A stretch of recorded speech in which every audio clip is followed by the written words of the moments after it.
Bismillahirrahmanirrahim. Assalamualaikum warahmatullahi wabarakatuh. Alhamdulillahi rabbil alamin.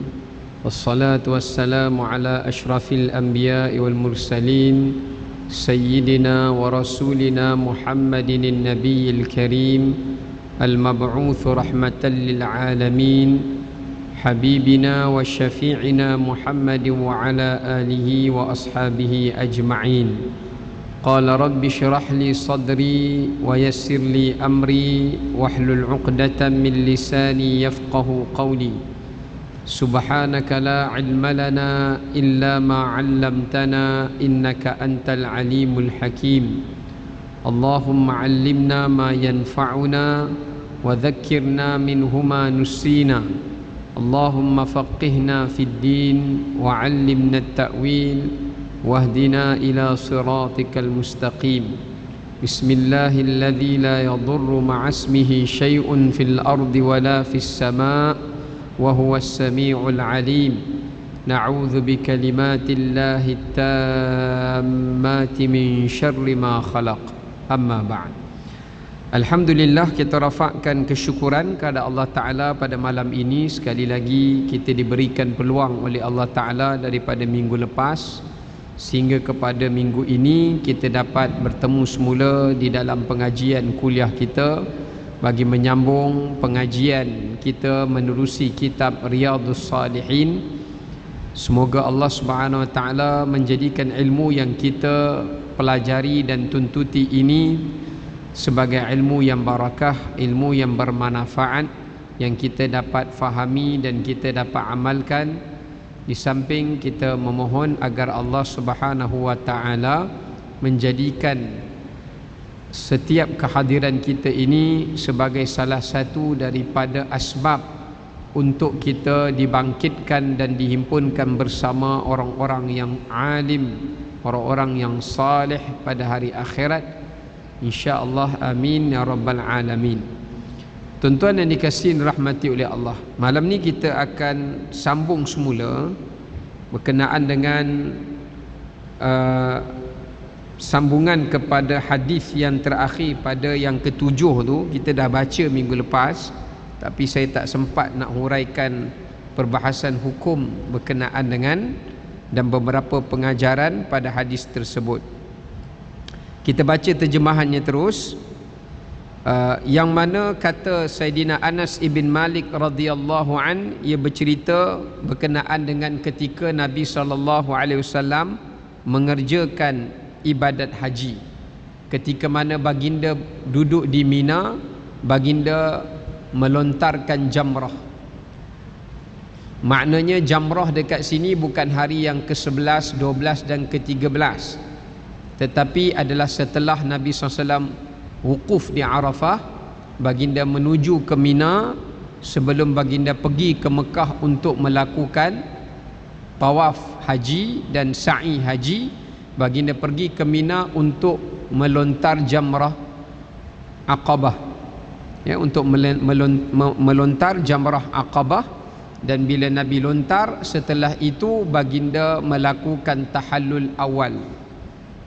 Dia ada dua pilihan kalau kita buat haji ni. Siapa yang pernah buat haji dia tahulah, sama ada lepas wukuf kita boleh balik Mekah untuk kita buat tawaf haji dan kita buat sa'i haji, atau dipanggil tawaf ifadah dan sa'i.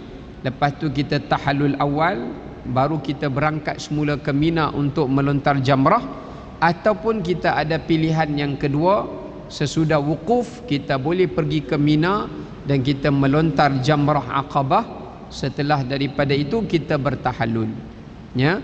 So kalau ikut pilihan turutan yang Nabi buat, lepas wukuf Nabi pergi melontar terlebih dahulu, ya, Nabi pergi melontar terlebih dahulu di waktu duha pada pagi yang ke-10 Zulhijjah, ya, pada pagi yang ke-10 Zulhijjah. Kemudian Nabi melakukan tahallul awal sebelum tahallul thani.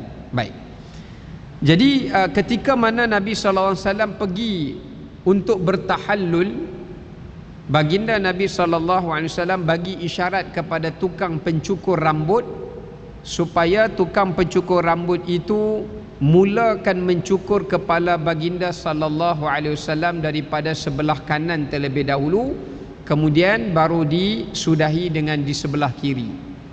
Pertama sekali tuan-tuan, para ulama berpendapat dalam kita nak potong rambut ni mana yang lebih afdal. Maka ada di kalangan para fuqaha yang mengatakan yang paling afdal adalah kita mencukurkan rambut kita. Mencukur rambut ini tak semestinya kita lakukan sebagai satu ibadah pada musim haji atau umrah ketika bertahallul. Tetapi kalau kita saja-saja kita nak pi botak rambut kita, nak pi cukur rambut kita, yang tu pun juga adalah satu perkara yang dituntut. Kenapa? Kerana ada di sana satu hadis Nabi sallallahu alaihi wasallam. Baginda pernah melihat satu orang Arab Badui yang rambut dia lebat. Orang lelaki lah, rambut lebat. Jenis rambut kalau tuan-tuan tengok tu macam zaman era 70-an, Elicat. Kalau cicak jatuh tak jumpa jalan keluar. Kadang-kadang lebah duk sangkakan itu sarang dia. Rambut engineer macam tu tuan-tuan. Jadi maka baginda mengatakan pada hadis itu, baginda menyatakan bahawasanya hendaklah kalian menyampaikan air pada kulit kepala kalian ketika kalian mengangkat hadas besar. Jika tidak, bahagian kulit yang tidak terkena air itu akan menjadi bahan bakaran api neraka Jahannam.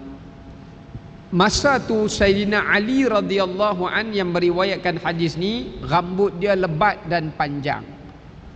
Tapi setelah mendengar hadis itu, kata Ali radhiyallahu an, tidak ada musuh yang paling dekat dengan tubuh aku melebihi daripada api neraka melainkan rambutku sendiri. Maknanya sejak daripada hari itu Sayyidina Ali dia suka cukur rambut di kepalanya. Kerana Sayyidina Ali kata, aku takut rambut ni menjadi musuhku yang menjadi penghalang aku untuk ke syurga. Disebabkan kerana khawatir ada bahagian kulit kepala di bahagian kepala ini yang tak terkena basuhan air ketika aku berhadas besar atau ketika mana aku mandi junub, mandi hadas. Maka sebab kerana itu sejak daripada hari itu Sayyidina Ali dia suka cukur rambut di kepala dia. Jadi orang yang mula-mula suka rambut pendek ni bukan Mawi, tapi Sayyidina Ali. Suka potong bagi semua sama trendnya. Tak ada fashion, semua satu nombor saja. Ya. Baik. Itu yang pertama. Maka ini fashion yang paling selamat, yang paling mudah. Tuan-tuan nak ambil wuduk pun senang, kepala pun sejuk.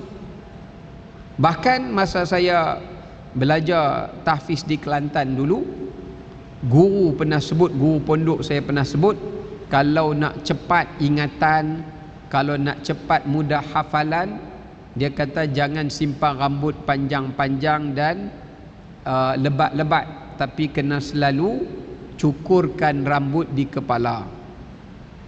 Cukurkan rambut di kepala. Saya mula-mula selalu duk botak. Sebulan sekali mesti saya botak dululah. Sebulan sekali botak, sebulan sekali botak. Tak sempat ada rambut hilang. Ya. Tapi kalau kita tengok dari sudut kesihatan pun sebenarnya bila rambut kita panjang, lebat, kita terdedah kepada cahaya matahari yang mana rambut ni sebenarnya dia nak protect kita punya kulit kepala.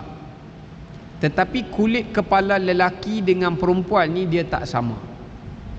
Kulit kepala perempuan Allah Ta'ala bagi kalau dia kena cahaya secara langsung, kulit kepala dia itu boleh menjadi asbab datangnya penyakit seperti migrain dan juga kesan daripada penyakit-penyakit yang lain. Tapi kulit kepala lelaki ni memang kalau terdedah kepada matahari pun ketahanannya berbeza. Sebab itu dalam hadis Nabi larang cukur kepada perempuan, tetapi Nabi hanya memerintahkan cukur kepada lelaki sahaja. Perempuan Nabi suruh dia potong saja, yang lelaki untuk bertahalul Nabi suruh mereka untuk bercukur. Maka sebab tu para pakar kaji hadis ini dan mereka dapati rupanya kulit kepala lelaki dan perempuan tak sama. Sebab tu orang perempuan disuruh pakai hijab untuk menutupi dan melindungi rambut mereka dan juga kulit kepala mereka. Sebab rambut orang perempuan sophisticated, nak jaga dia tu tak sama macam rambut orang lelaki yang lebih tahan. Itu memang Allah cipta, design dia pun dah tak sama tuan-tuan. Jadi sebab itu orang lelaki walaupun botak, kena cahaya matahari pun dia kebal, bahkan dia boleh pantulkan pula cahaya itu kepada muka orang lain. Kalau botak sangat licin tu, cahaya kena dia pantul balik. Jangan main-main. Itu contohlah nak menunjukkan bahawasanya berbeza, ya. Wallahu taala alam. Baik, itu setengah yang mengatakan demikianlah, sejauh mana kajian itu wallahu taala alam. Baik, itu yang pertama.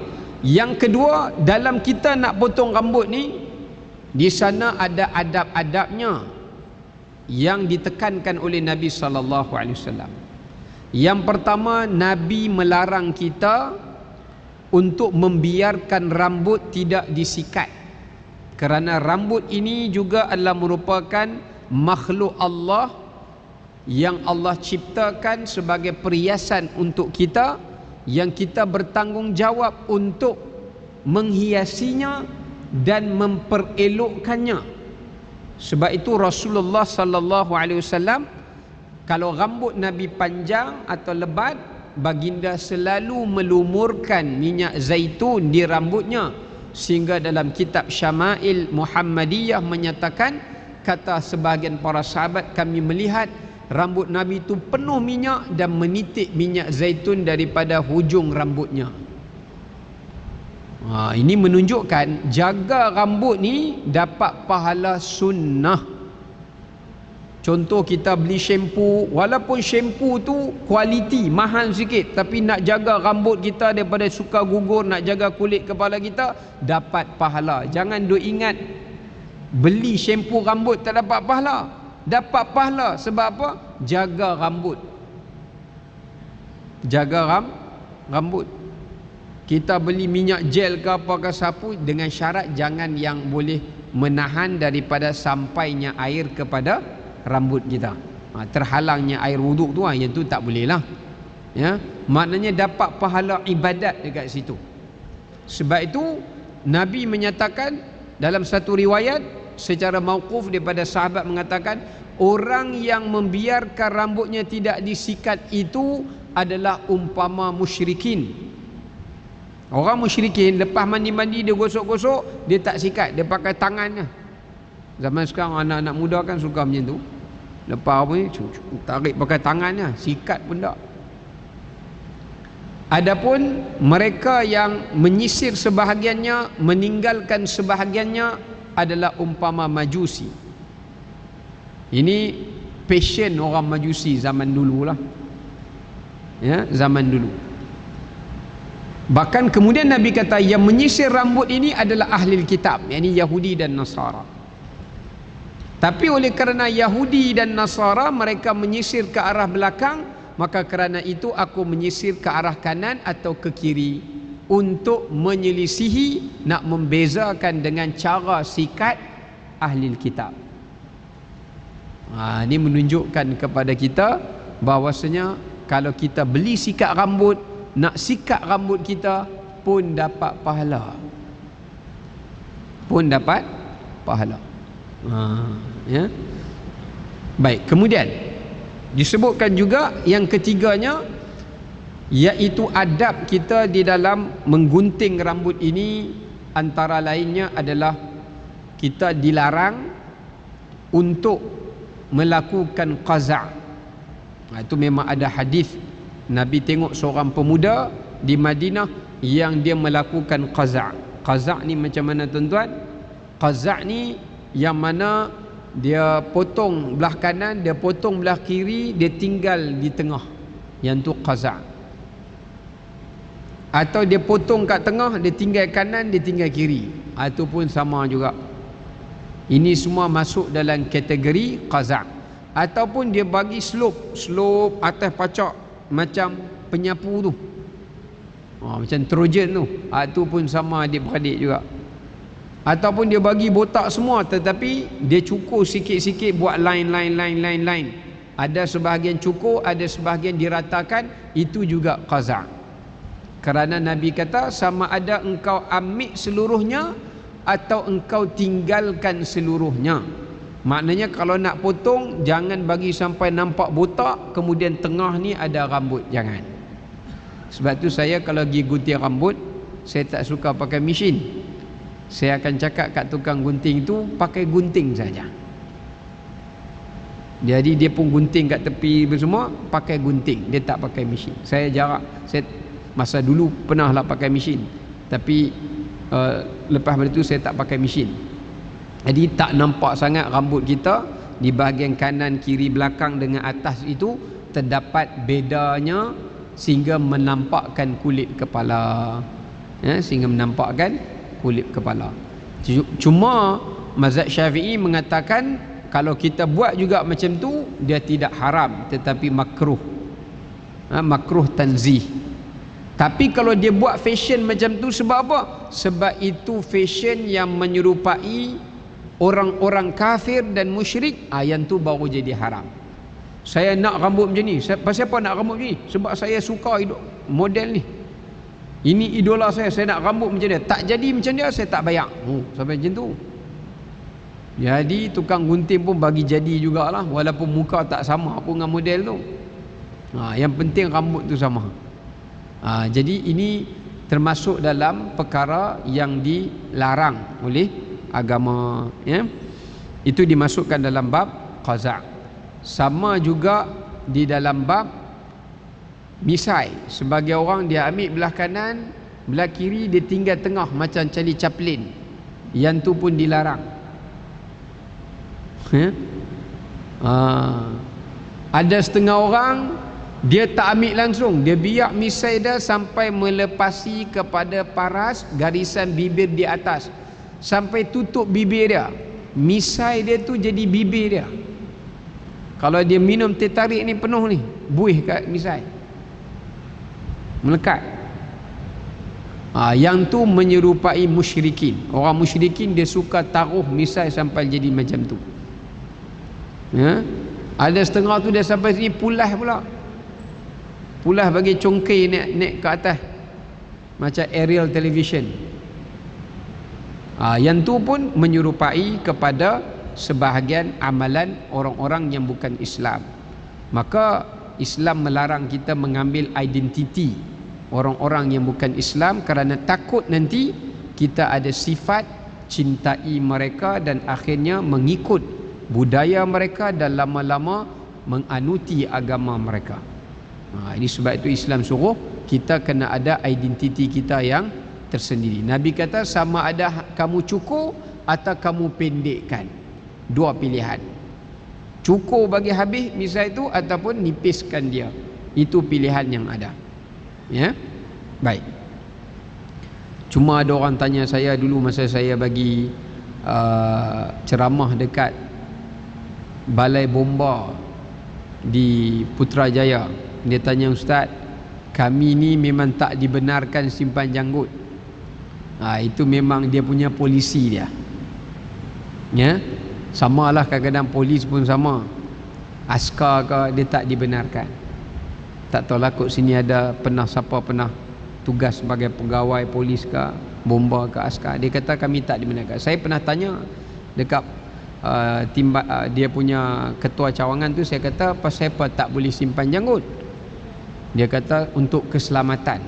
Masa kita nak selamatkan orang, takut janggut terbakar. Saya kata ya, kalau janggut panjang, saya kata tak payahlah janggut sampai panjang, pendek sikit pun tak apa dah, yang penting ada walaupun sikit. Kalau sampai panjang tu tak sesuai lah kan. Untuk tugas bomba tu dia nak pakai benda tu, itu kita faham lah. tapi ni bagi sikit saja halus pun tak apalah. Ya. Dia kata ini memang dah jadi trend lah.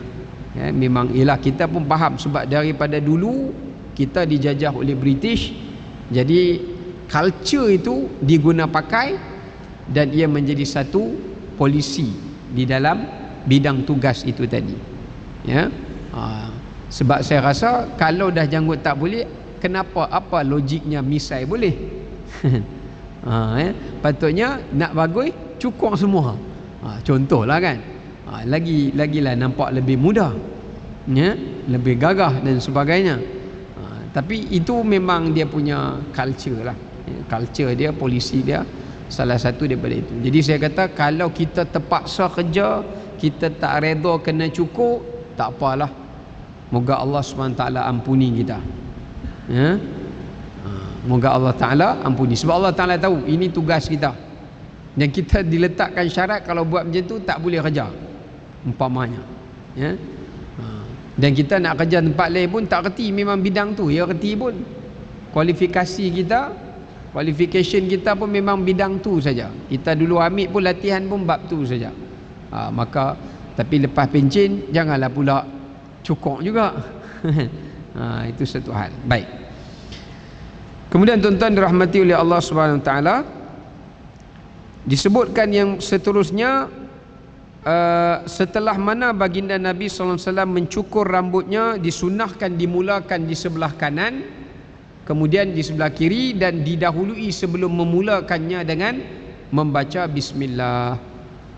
Sebab itu kalau boleh kita pergi gunting rambut, keutamaannya kita pergi cari kedai orang Muslim kan, gunting, cari kedai orang Muslim supaya kita pun boleh ingat kat dia sebelum dia gunting, dia boleh sebut bismillah dulu. Dan selepas rambut kita digunting, rambut kita itu dia faham macam mana nak diuruskannya kerana dia adalah merupakan seorang Muslim. Maka itu adalah lebih orang kata lebih utama lah, lebih utama. Tapi kalau kita contohnya tak ada juga yang pandai potong, jadi kalau dia nak potong juga rambut kita, kita sendiri mulakan dengan bacaan bismillah. Ya, nak suruh dia baca memang dia tak reti lah, dia bukan percaya Allah Ta'ala pun. Jadi kita baca.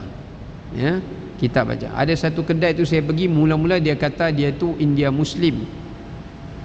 Kita pun duk tengok dia tanpa bismillah. Satu hari bila nak menggunting rambut, saya pun kata bismillah dulu bang. Dia kata apa? Dia pun tak tahu. Saya kata bismillah lah, dengan nama Allah. You takkan tak tahu baca? Dalam Fatihah pun ada. Saya tak tahu. Muslim? Muslim. Betul ke Muslim? Bismillah pun tak tahu ni. Kan, itu contoh lah. Kita bukanlah nak paksa dia. Kalau, tapi kena jujur lah. Janganlah dia tak Muslim, dia pergi kata dia Muslim sebab nak tarik pelanggan orang Muslim. Itu tak jujur. Ya? Jadi kalau dia kata tu, kita boleh baca sendiri perkataan bismillah tersebut. Tak payah kita nak suruh dia baca, nak ingatkan dia baca kalau dia benar-benar adalah merupakan orang Islam. Baik. Kemudian setelah habis Nabi SAW dicukur rambutnya, maka ketika itu Nabi mengarahkan kepada Abu Talhah. Ya, siapa Abu Talhah ini? Nama dia adalah Zaid ibn Sahal, iaitu suami kepada Ummu Sulaim. Siapa Ummu Sulaim? Ummu Sulaim ni mak Anas bin Malik. Yang meriwayatkan hadis ni adalah Anas bin Malik. Mak dia tu Ummu Sulaim. Zaid ibn Sahal atau Abu Talhah ni bapa tiri Anas bin Malik. Kerana ayah Anas bin Malik ni meninggal dunia dalam keadaan dia tidak Islam. Jadi mak dia kahwin lain dengan sahabat Nabi yang bernama Zaid ibn Sahal, atau nama gelarannya adalah Abu Talhah. Abu Talhah radhiyallahu anhu. Ya. Abu Talhah inilah kalau tuan-tuan pergi ke Masjid Nabawi, tuan-tuan masuk pada pintu yang ke-29. Dekat sana kalau kita masuk, dekat dengan pintu itu ada diletakkan di bawah kapet tanda bulat 2. Ada 2 tanda bulat, dikatakan bahawasanya ia adalah merupakan perigi roha atau disebut sebagai perigi hak. Dia adalah merupakan satu perigi yang terletak di kebun namanya Bairuha. Sebenarnya asal nama perigi itu Bi'ru Haq, tapi dipanggil Bairuha. Yang mana disitulah kebun yang mengalirnya air perigi dan mata air, yang setiap kali kalau Nabi SAW nak masuk masjid Nabawi, Nabi akan singgah kebun tu dulu, Nabi akan minum air, baru Nabi salat. Baru Nabi solat. Contoh kalau macam masjid kita ni, depan tu ada air sejuk, air panas kan. Setiap kali sebelum orang masuk, orang minum dulu, lepas tu baru masuk dalam masjid. Di situlah Abu Talhah telah mewakafkan perigi itu untuk diminum. Dia ambil buahnya, yang paling dia sayang diwakafkan kepada Allah Subhanahu wa taala. Itu Abu Talhah yang Nabi arahkan kepadanya. Nabi panggil Abu Talhah, Nabi kata, ni rambut-rambutku, ambillah rambut-rambut ini dan bahagi-bahagikanlah sesama para sahabat dan manusia yang lain yang ada pada masa itu. Ini khusus, kita bila baca hukum ni khusus untuk Nabi SAW. Kita punya rambut tak boleh lepas habis. Siapa nak? Tak boleh. Sebab kita dituntut thumma amatahu fa aqbarah. Bila mati meninggal dunia, rambut tu kita kena tanam.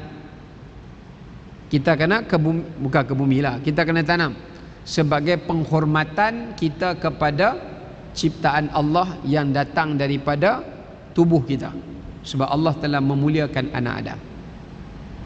Sebab tu saya kata tu, kalau gunting orang muslim, kita tanya dia, rambut ni buat apa? Dia kata tanam. Kalau yang bukan, tak tahulah dia tahu mana lah pula kan. Disebabkan itu tak adalah nilai penghormatan. Sedangkan kalau kita tanam kita punya rambut, itu pun dapat pahala. Disebabkan kita menghormati dan memuliakan isi kandungan rambut itu. Kandungan rambut tu kita ke bumi. Kenapa? Nak mengelakkan daripada ada wujudnya unsur sihir. Ya, unsur sihir. Yang kedua, kenapa Islam ajar rambut lepas habis kita kena tanam? Sebab apa tuan-tuan? Selain daripada takut orang ambil rambut kita, orang sihir kena kat kita. Yang kedua sebab apa? Siapa tahu? Biasanya kalau ustaz tanya, ustaz jawab. Memang program dia lagu tu. Ustaz tanya, ustaz jawab. Dia bukan anda tanya, ustaz jawab.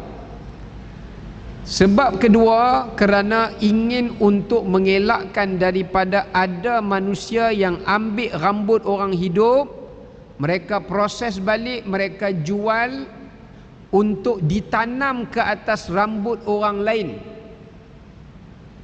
atau menyambung rambut untuk orang lain, dibuat rambut palsu. Berdosa. Kalau kita tahu ada orang tu, dia kumpul-kumpul rambut, dia boleh buat bisnes tu. Kita tengok rambut kita macam tak ada nilai, lepas potong-potong, tak ada niat, siapa nak pergi kutip rambut ni?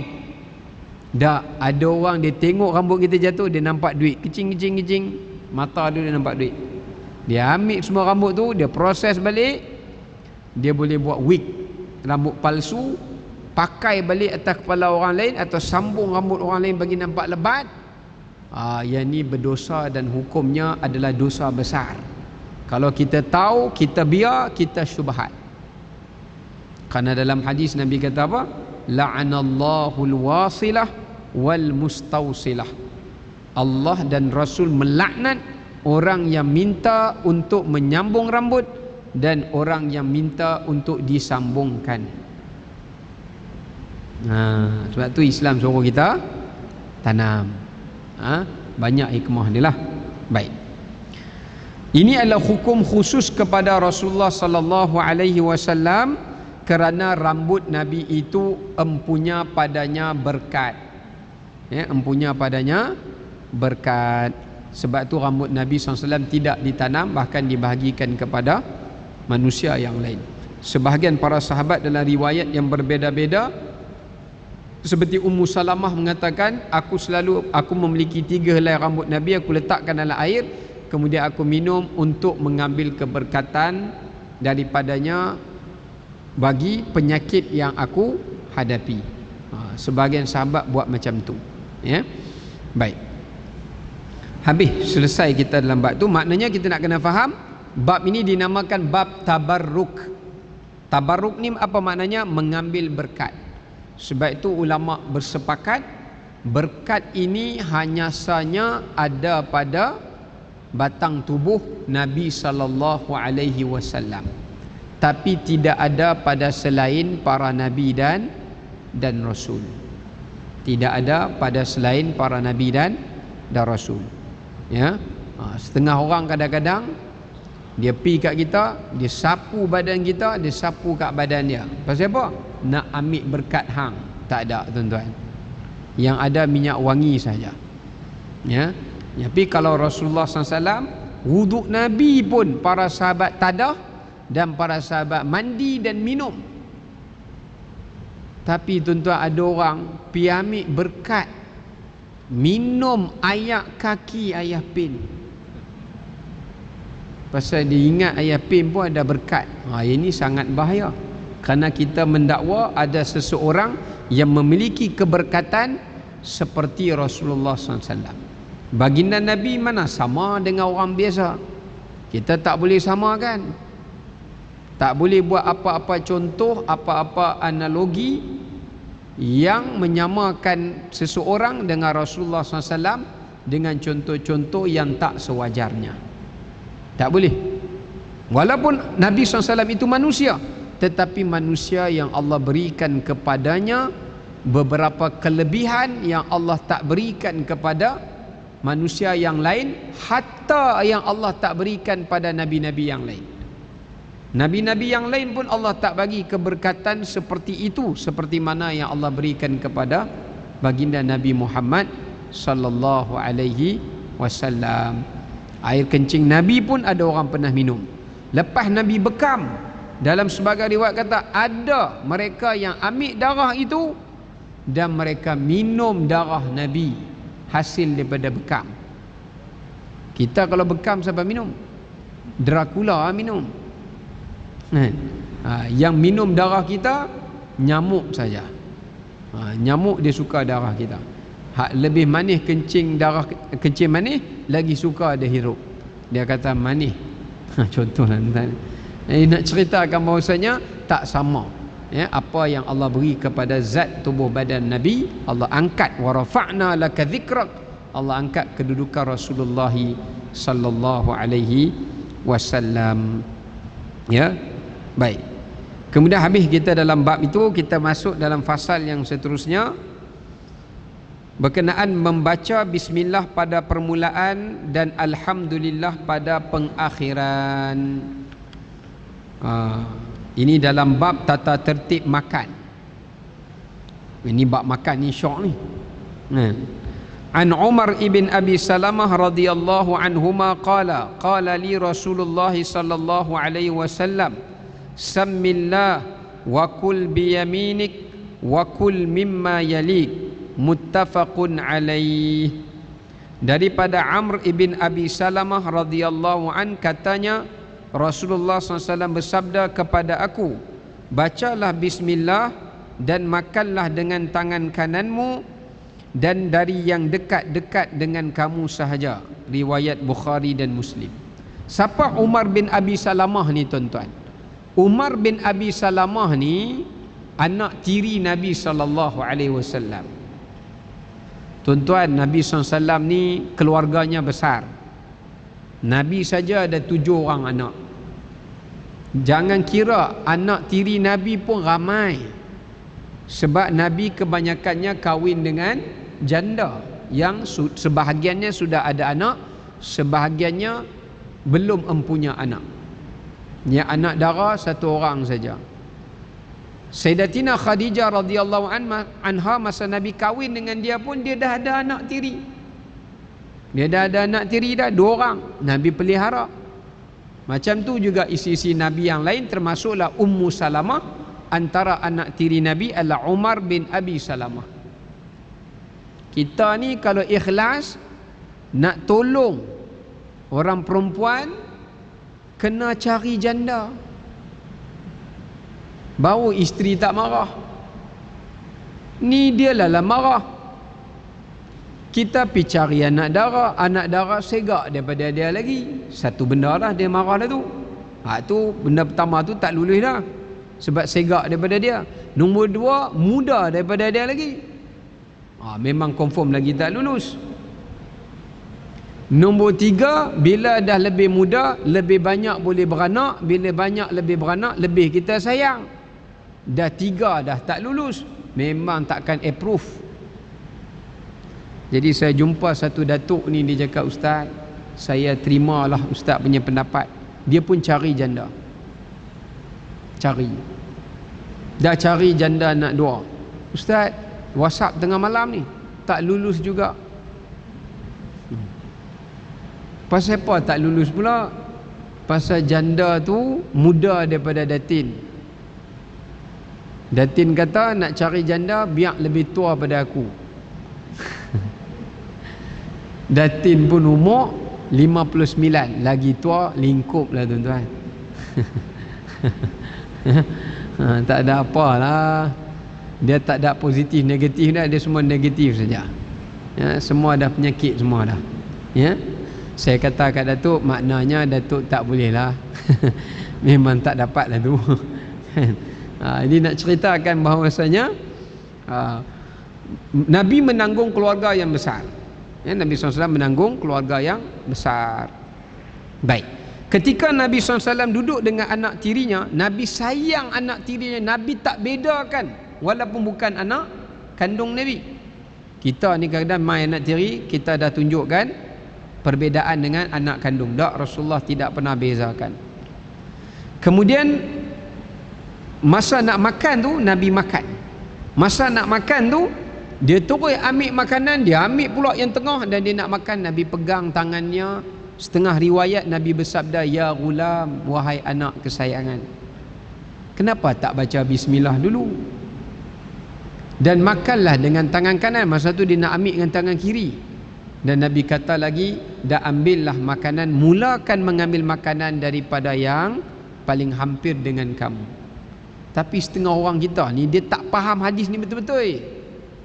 Saya pernah makan dulang, pergi makan beradab tu. Makan beradab lah, makan beradab tu orang kahwin, silap. Kita makan yang duduk tu, meja duduk, sitting tu kan. Dia kan ada macam tempat pusing dia tu kan. Depan-depan saya betul-betul sambal belacan dengan telur masin. Kita pun pusing lah ambil ni. Dia kata, "Ustaz, mulakan yang paling dekat dulu." Kita tak makan belacan, sambal belacan. Pasal saya ada resdung, makanlah tapi sikit, tak boleh banyak. Dia sedap lah. Depan dia daging kambing. Tak ci ya. Jadi maksudnya kat sini, masalah kalau kita makan tu, nasi dia buka tengah, betul tak? Jadi kalau tak boleh ambil yang tengah dulu, ambil lauk dulu, nasi lah memang tak ada lah, habis lauk tu. Jadi maksudnya dekat sini bukanlah maksud Nabi kita kena ambil yang paling dekat tu. Yang paling dekat tu maksudnya kalau kita makan di dalam talam. Kalau makan dalam talam, nasi dah ada, lauk dah ada, ambil yang paling dekat dulu. Tapi kalau kita makan buffet yang asing-asing semua ni, kita boleh ambil mana-mana dahulu pun tidak mengapa. Jadi jangan samakan. Dia kena faham maksud hadis tu dengan betul. Baik, wallahu taala alam. Insya-Allah kita akan sambung hadis yang kedua pada kuliah yang akan datang. Assalamualaikum warahmatullahi wabarakatuh.